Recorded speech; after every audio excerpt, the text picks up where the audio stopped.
Hey guys, welcome back to Vinceville Custom. So today we're going to do a repair on this Wolverine statue. I think this is from Sideshow, if I'm not mistaken. This premium format from Sideshow. Yeah. So sadly, the key on the foot broke on this Wolverine, and this is sort of a pet peeve of mine with statues. This goes for any company out there, and also fan art statues. I really dislike on how factories key these items and they don't add correct support. And also, it's also, you know, if you're a producer and you're making fan art items, you know, if you're the art director, you should also think about how your items, like, position on the statues, like the support. You know, just adding a little key here doesn't mean it's going to support this whole heavy statue. And sadly, there's key was put on this foot right here. So, it's not even, I don't even know which angle it goes. Anyway, so, you have this ankle, right? And then you have this whole statue. Now, I know this foot hits the other part here, and it's like two-part support. But sadly, you have this key with a little rod that doesn't go anywhere. And honestly, I personally would say, you know, like if I was to produce this statue and say I had to factory do it, I would say I want a rod going from the key up here into at least the calf muscle, you know, because this ankle supporting all this weight is a bad idea, and this little key on the tippy toe is a horrible idea, you know.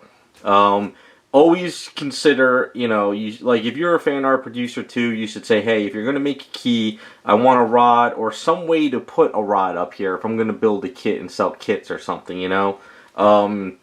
Because it's just, you can see it. Like, here's Wolverine, right? So he goes into the base like this, and let's see, he goes on there like this. Alright, so right away, all this body weight is leaning forward. And it's just this little key is what's holding it here. So if you accidentally hit this forward or, you know, over time, say the casting was bad, whatever, this key breaks off, and that's exactly what it did. So you can see, you know, this little key going into this hole, holding up all this weight is a really horrible idea.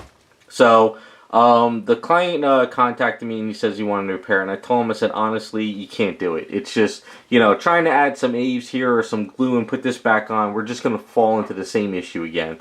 I told him, I said, honestly, what we should do is we should Dremel a hole up here, at least get up to about there, and actually set this up with a rod, you know, and actually Dremel out the space, and that's what I'm going to do. We're going to do this correctly, and we're going to make sure that this never really, you know, breaks on them again. It's going to be really secure. Now, this base is pretty heavy, and I'm hoping that this isn't hollow here. But if it is hollow, I'll still be able to fill it in. So the goal is I'm going to go in the garage, and what I'm going to do is I'm going to take my time, and I'm going to Dremel out this hole underneath his heel around here, and I'm going to try to Dremel up as best as I can without going in an angle and everything. So looking at here, I should have enough meat to go straight in, as you can kind of see. There should be enough meat. If the ankle was really bent in a certain way and you can't really get in that way, it would be a little bit more difficult. But I could definitely get in here and do it. So I'm going to go in the garage. I'm going to take my time. I'm going to Dremel a hole. And then I'm going to get a square rod key stock. We'll go over that. And we're going to put a lock and a rod up in here today. And then we'll let that sit overnight. Once that's situated, we're going to set up a key area here and everything, and we're going to put that in there. And then what I'm going to do is, while I'm in the garage, I'm going to kind of sand some of this down, and I'm going to flatten this out. And then what we'll do is we'll fill in this hole over here in the base over here, and then this way, the idea is that rod will go into here, lock him in place correctly, and he'll be set. So he goes this way. All right, so he goes just like that. So we're going to make sure that goes in. Now, the way his angle is, now that I actually got him in the base, I can't put the rod going straight down because it's going to go at an angle this way. You can kind of see how that goes in there.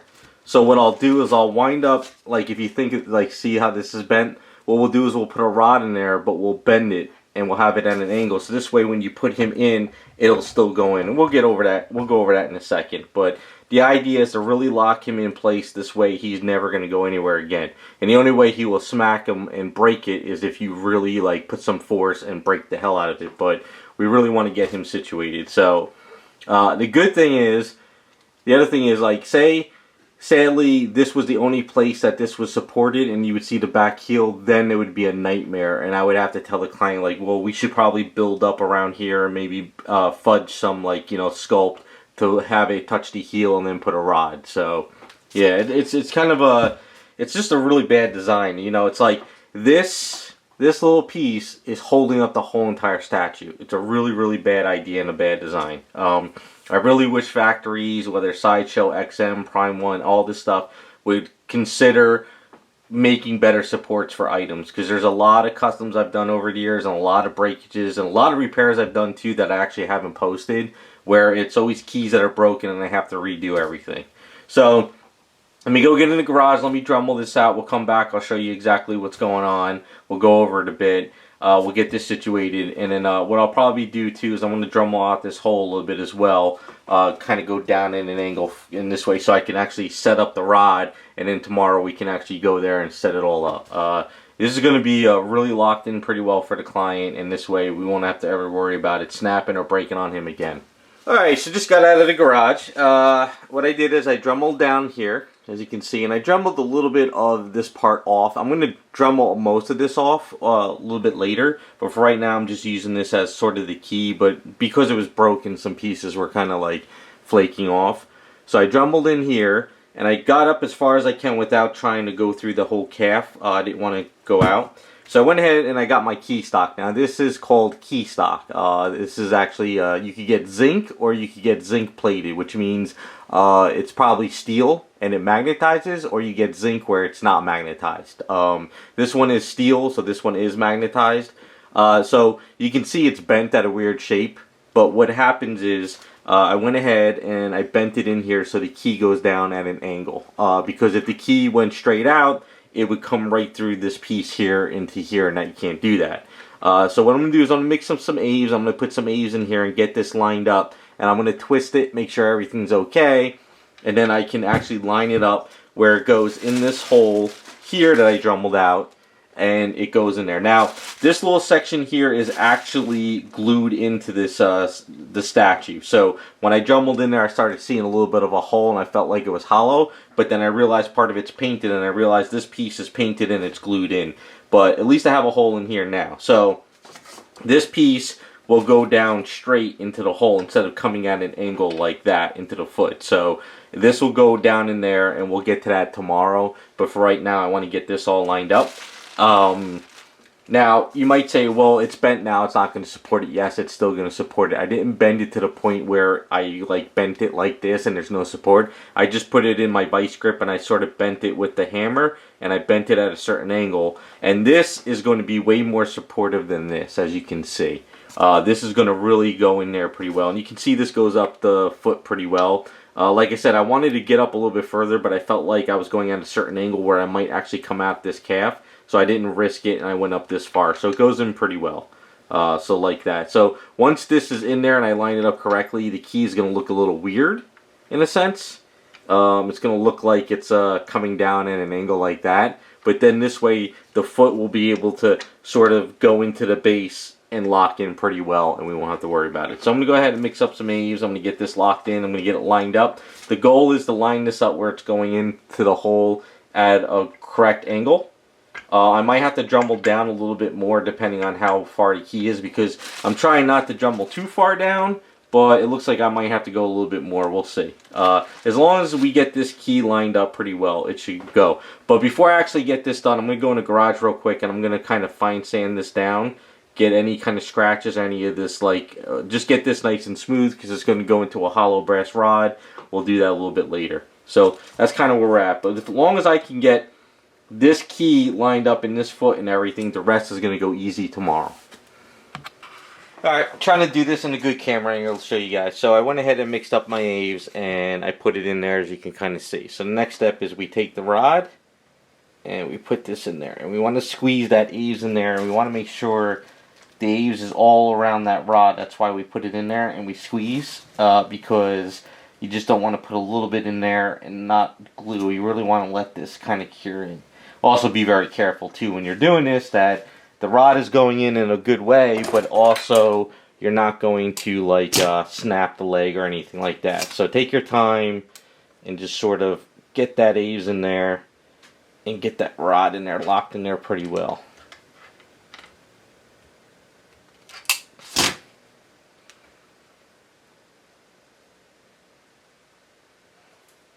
Alright, so we're looking fairly good. We might have to do a little bit of tweaking here and there. Now, if worst case scenario, this doesn't line up or something's wrong, we pull it out, we drill out the eaves that's in there because we don't want the eaves to get locked in there, and we want to make sure. So like I said, it looks weird now, but this is the only way it's going to fit in the base. So next step is grab our base and we make sure everything is lining up. So I'll do this in front of the camera so you guys can see. So already we have to twist this and we have to push this down, and the idea is that the feet are touching and this rod goes in at a good angle. So we have to turn it down a little bit more and make sure.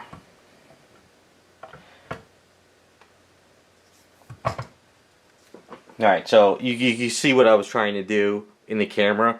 I'm going to have to turn this now toward me, and I want to make sure I'm doing this correctly. So I'm going to get eye level to the item, and I want to make sure, without putting any of my arms in front of the camera, I'm looking at a good angle. So I'm kind of looking down, I'm making sure it kind of goes into the base right.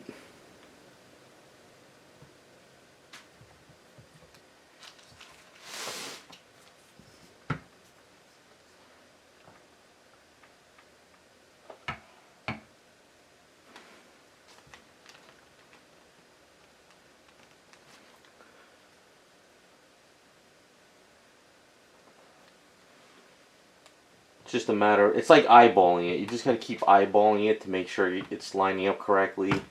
You want to make sure that the foot is getting locked in. Or you want to make sure the rod's not hitting anything. It doesn't seem to be hitting anything. And it looks like it's going to go in pretty well. Okay, so I'm going to double check this again one more time off camera, because I really got to get in there, but I just wanted to show you guys. And then what will happen is, you can see it looks a little bit messy. But what I'll do is I'll get my paintbrush and I'll kind of smooth this out a little bit. And I'll just let this sit up for the night. You know, and then once this is set up for the night, next step is to go in there. Now, if by chance I set this up, and when I try to put the hollow brass rod in there, it's a little bit tricky, I might have to drum out this hole even bigger, but we'll get there. Now, I know it looks messy, and I know it's not like factory painted key, and it's not all perfect, but it's going to get hidden anyway, you know? The way I work and the way I do my kit build-ups and stuff, if it's hidden and you don't see it, but it's supported for a long term, it's better than trying to make it look pretty, but have a really crappy key. You know what I'm saying? So, you know, like if the bottom of certain areas are not painted, but when you get the item and it connects together, you don't see those areas, I don't feel like you have to worry about that stuff. Because I've had some people like, well, the key in here is all scratched, I want to paint it. But the thing is, when you have resin versus resin touching each other with paint versus paint, like friction, you're going to get scrapes and you're going to get paints. But, you know, once I get this rod in there and I get all this key and it's going, I'll get in there with some paint and I'll touch it up and I'll make it look as good as I can. But you can never promise about, you know, paint getting scratched and stuff. It's just the nature of the hobby. This stuff is not really meant to be, you know, paints are not really meant to be put in and out like swappable heads, swappable arms. If the keys or it isn't designed correctly, you can get scrapes. You know, like for instance, say there's a headpiece that goes on here, and the way it's designed is there should be never anything touching over on this part. But say you have an unmasked area, and the unmasked comes down here, and you pop that out and you put an area that's not masked, that mask could scratch this paint. You know, so that's kind of the downside of swappable parts, and the same thing with keys. But the goal with this is we're going to really make this locked in pretty well. So let me go ahead and line this up correctly and everything, and then we'll come back tomorrow and we'll start getting the key in the base and everything. And then once we get it all locked into place and everything's looking good and all that stuff, we can seam all this up, touch it up with paint, and it's ready to go. Alright, it is the next day. So this is a BSI ice gel glue. This gel is probably the best stuff for statue building. And even if you have broken statues and you want to like do like a quick repair, if you don't care about, you know, gluing a finger back and it's a little messy, The reason why this ice gel BSI glue is awesome because it's a gel, you squeeze it on and it doesn't run. So if you use super glue or you use some of the other BSI liquid glues, the problem with that stuff is it seeps and it bleeds. So if you're not careful, it's like say you're you're going to glue one of these fingers on, say this piece broke off here, and then if you put the liquid stuff on there and you squeeze it on, that stuff will run down a piece. This will squeeze out like a gel, and you can actually wipe it off with your finger real quick, a paper towel, a Q-tip, or something that's not going to like stick to the item. So if you don't mind getting glue on your finger for a little while, like like super glue, but you can use like nail polish to take it off. You can put it on, wipe it off real quick, and it'll stay. So what I did is I went ahead and I cut the brass rod. So you can see the brass rod is at a little bit of an angle. It goes onto here like so, like that. What I did is I crimped it at the bottom, so this way when I put the glue in here and I put the glue in there, it doesn't seep into the hollow brass rod hole there.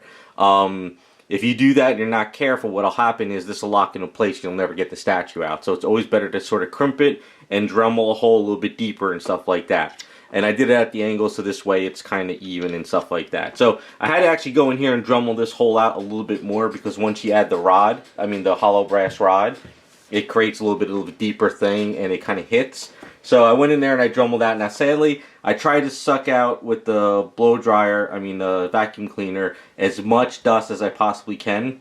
But it is like a little bit of a hollow with this piece going in there, so there might be a little bit of dust in there. But I don't really hear anything. I didn't chip anything, so we're good. Yeah, I know it would be kind of annoying if you have a hollow item and it's kind of like rattling inside. So I always try to avoid that as best as I can. I did do a little nick here by accident with the Dremel tool, but I'll touch this up. One thing I might have to do is, once I put this in here, if I think that these areas here are sort of hitting the foot when you pull them out, I might have to Dremel this stuff out around here and touch it up. But since it's all battle damage, you could kind of get away with kind of like chopping it up a little bit and like bringing the resin away from the foot. If I have to, I have to, and I will. It's not a big deal. Alright, so what I do right now is I'm going to squeeze a bunch of gel glue in there and I'm going to use my Instaset. But let me get set up and then we'll go ahead and do that. Okay, so now this is Instaset. What it is it's like whenever you put like super glue or this BSI gel glue on something, that glue takes about a good, 2 minutes, 5 minutes to work. Now, if you're not careful and you kind of play with it, the glue separates and it doesn't bond. But if you have somebody helping you or you're doing it well yourself, so say you have to like glue this piece or something on here real quick, you could put the piece on there and you take that Instaset and you drop it on there and boom, it snaps the glue and it cures it in a second. It doesn't really hurt any paints and stuff, but it could if you're doing a fresh paint up. So don't like slather it on and let it spread all over. Try to confine it into that little area you glue. Now what I like to do is I like to put a bunch of glue at the bottom. You don't want to put a hell of a ton of glue in here because what will happen is if you put too much glue in there and you put the rod, it'll come up and it'll hit the foot and it'll lock in the foot. You just want to get enough glue so it kind of locks in the bottom of this area here. And then that'll help set it. And then what I can do is I can mix up some Aves and I can shove some Aves around the rest of the rod and that'll really bond it in there and lock it in place. So what I'm going to do is I'm going to shove a bunch of glue at the bottom. I might be using about almost that much glue in there depending on how much I could get at the bottom. And because it is a little bit hollow down there too, it'll push it into that area. But, double checking to make sure I didn't cut through any of the spots there, and we're pretty good. And then what I'm going to do is I'm going to get the piece of wood that I'm going to stick it in the Instaset. I'm going to put the Instaset around here and I'll put this in because what I want to do is I want to keep the Instaset into this hole. I don't want to really let it bleed all over the item because I don't want it to pool down in here. So it's pretty straightforward. Take this this glue and we're going to put it all at the bottom down there. I go through a lot of these glue bottles. They are not super cheap, but if you go on to Amazon or eBay, you can probably get a lot of these bottles for five of them or so for 20, 30 bucks. Of course, things used to be cheaper, but alright, so I think we're pretty good at the bottom there. Put a lot, and then what we do is we take this piece of wood. You don't really need crazy amounts of Instaset, but just get this rod, kind of just get some Instaset on there. And then we take Wolverine and we put him into the base like so. Make sure we line him in correctly. and he should lock in there pretty well. So I'm going to hold this for a good 5 minutes. I'm going to stop the camera. I'm just going to hold him because I don't want to try and pop this out and let that. I want to like let that sit. I'm pretty sure that this didn't seep up to the piece. I mean, I could double check real quick. Now it's already it's pretty much look like it's bonding pretty well. So I'm gonna stop the camera, hold this because I gotta just answer a quick email, and then it should be pretty much set. But that Insta-Set is already pretty much locking it in place. All right, so kind of getting back onto this a little bit. Just had to do a quick email. So popping this out, it's locked into place. So you got the rod in there, and it's locked pretty well. So just to be on the safe side, I am going to add just a little bit more glue. You can kind of see how it's locked in there. Hopefully you guys can see. It's kind of hard. It pushed a lot of glue down around the edge. Now, one thing you got to be very careful of is that there's Insta-Set here now, and there's this glue tube here. Now, usually these bottles come with extra caps. You get 2 caps in a box. If you're not careful and you drop Insta-Set on here, you have it on your fingers, or you squeeze it onto an area in there, and you get in here, you lock up your cap, and then your bottle goes to shit. So sometimes these caps sort of lock here, and you waste all that glue. So you would have to hold onto your bottle until you're doing a really big project, and you could kind of like slice it and squeeze out the glue and then throw the tube away. It gets kind of messy if you're not careful. But I can see the rod is pretty much locked into place. It's not moving, but I want to just throw a little bit extra in here. So we didn't throw a lot of which I'm going to call Insta-Set in there, but I just kind of want to lock a little bit more of a part on the back of it. So I just wanted to make sure we get some more glue over there. And yeah, that's kind of a good spot where I did it. And then what we'll do is we'll take our wooden dowel, and then we'll just throw some Insta-Set down in there, and it should lock into place pretty well. Yep, okay. So what I like to do is, if you're in a rush, you can get away with mixing up some Aves and show it in there. But if you have a lot of Insta-Set, what happens is that Insta-Set mixes with the Aves, and it kind of gets it a little bit slimy. But when it does cure, the Insta-Set will go away and the Aves will cure. But I try not to do that too much. So what I'm going to do is I'm going to let this glue and I'm going to let this stuff kind of really do its thing and kind of cure up a bit and go. And plus, I don't want to leave Wolverine on there anyway with the glue because I put a lot of glue in there. Now, this glue doesn't cloud. Now, if you shoved a bunch of super glue in here, which will work, but the problem is super glue is so potent, it's got such fumes, what'll happen is that reaction comes up around here and it starts to cloud your paints. That's why I suggest never using super glue, because super glue creates a cloud around your paints. Now, this BSI stuff will create a cloud if you try to like enclose it. So if I put this foot on top of here and I don't let any of that air escape after I put in the Insta-Set, that BSI stuff could cloud it if you put a lot in there like I did. But what happens is when you put the Insta-Set around your area and you put it in there, it could create a cloud, but that Insta-Set sort of creates a barrier and it doesn't get as bad. But with this area being here, I want to really let this kind of set up and do its thing. So I'm actually going to put it aside. I'm going to let it cure up for a good, like, 20, 30 minutes or whatever. And I got to get some other stuff going. So if I mix up some Aves, I'll come back and I'll start shoving Aves around in here. Let this set up for the night, cure it.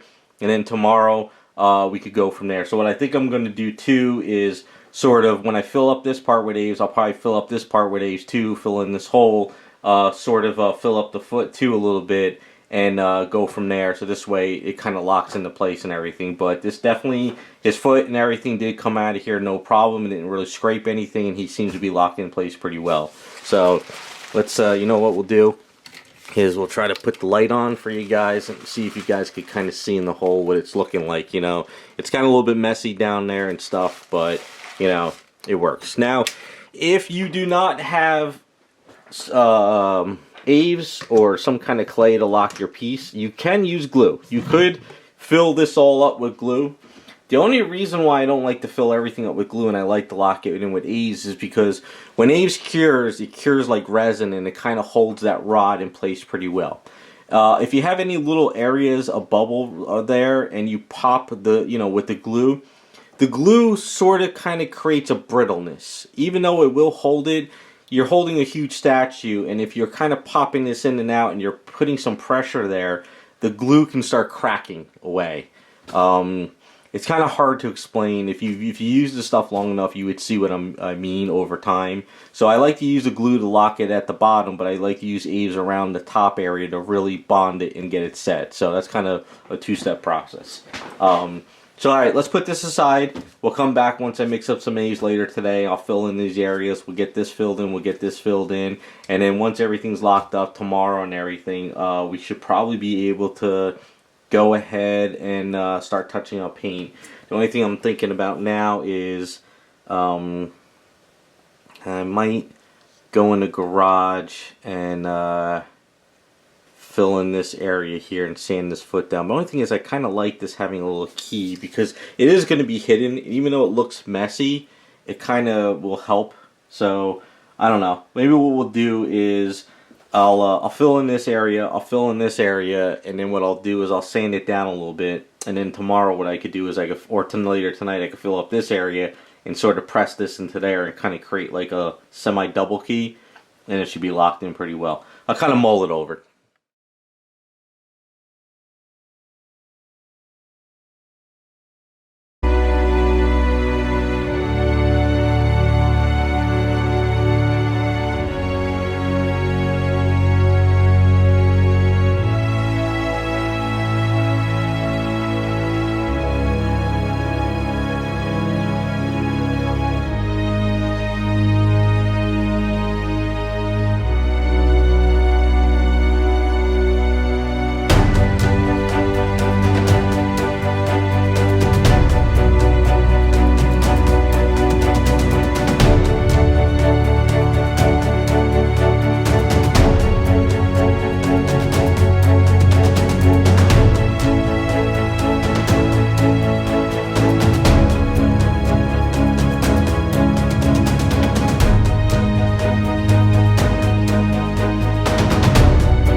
Alright, so next day I pulled off the saran wrap that I had on there just to double check everything, and we are pretty much done. So all I'm going to do right now, well, what I did is I put a little ease in that little hole there on the foot, just to kind of set that up. Now I understand it looks ugly, and I understand it's not the prettiest thing in the world, but once it's in the statue you don't see it, and I'm not going to go that crazy with it. Trying to make the key perfect and everything, just like, you know, re-sculpt the bottom of the feet and everything.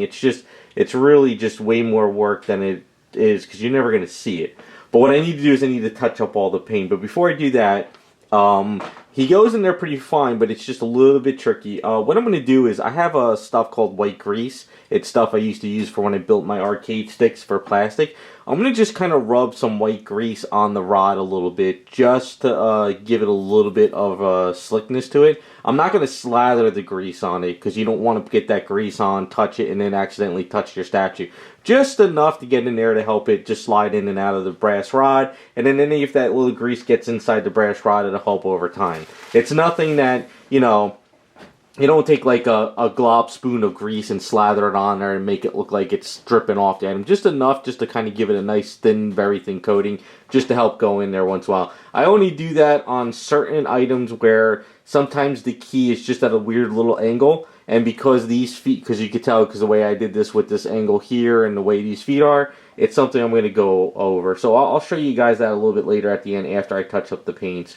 But the way this goes in, you can't just like slide him in like this. You have to actually get his feet over here at this correct angle, get his feet over here, and then slowly kind of find that little sweet spot where it's kind of slides in, and then he goes in and it's perfect. So he is lined up perfect. Everything is ready to go. And that's it. So let me go ahead and start mixing up some paints. We'll touch up some stuff. It's more or less just spray some black paint there, spray some black paint under there, fix up that little nick up there, and then it's pretty much hitting and it's good to go. This is going to be, you know, really durable for the long run. You really don't have to worry about this ever snapping again. So if any of you guys actually have this statue, be very, very, very, very, very careful of that key because that rod is not going up the foot. And if you accidentally smack it, it will get screwed up. So let's go ahead and get some paint mixed up. We'll touch this up, and then we'll put some of that little grease on the rod, and then it is good to go.